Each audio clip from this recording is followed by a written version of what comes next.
Entramos na sede da Asociación de Dano Cerebral Adquirido, unha entidade sen ánimo de lucro, fundada no ano 2002, grazas á iniciativa de familiares de persoas con dano cerebral, un espazo no que hoxe se aplica un modelo de atención integral específico. Tamén nos gusta destacar que é un instrumento que está a disposición de toda a sociedade pois, por posibles familias que nun futuro se teñan que enfrontar a unha situación deste tipo. Neste sentido é moi importante a colaboración público-privada e institucional, neste caso coa Deputación de Ourense, a quen queremos agradecer, porque os programas sociais son os que fan que estas entidades poidan camiñar e que poidan ter o seu impacto na sociedade.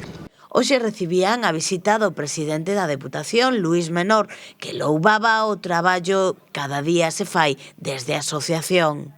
Chegades donde a administración non chega. E contra a prestación pública e a prestación privada, con esa colaboración pública-privada a que facía referencia, pois conseguimos efectivamente lograr esa prestación dese servicio que a xente o recibe perfectamente. Creo que non hai máis que ver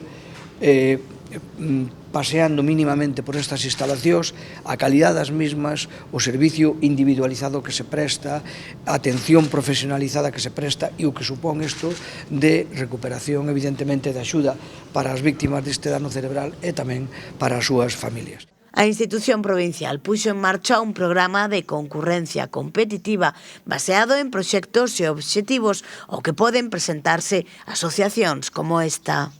Se fixeron unhas bases, se sacou unha convocatoria, se dotou orzamentariamente dun xeito importante con máis de 350.000 euros este programa, que é unha cantidad importante para o orzamento da Diputación, e se atenderon os proxectos presentados. O resultado? Pois este é un exemplo dese resultado.